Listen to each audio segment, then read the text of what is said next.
అరిగోస ఏందో మనకు అర్థం కావట్లేదు.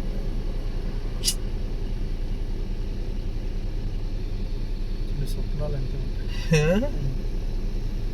కొన్ని దృశ్య శ్రావణాలు అంతే ఉంటాయి. ఏనాడో మీ కళ్ళు వచ్చి ఉంటుంది.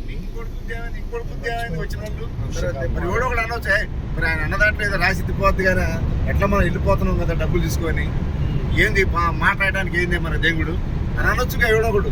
అట్లా అంత మేధావులు ఉన్నారు అందులో.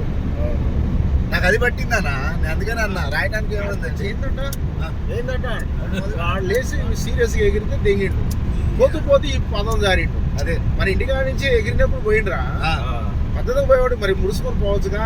పోతూ పోతూ వాళ్ళు వినేటట్టు ఏదో ఆగిపోయాడు. ఎదురంగా మీరు ఛాయ్ తాగుతారుగా తమ్ముడు ఎదురంగా ఆయన వస్తున్నాడు అని ఆయన కూడా సెకండ్ ఇచ్చారు మనోడి గారు. ఆయన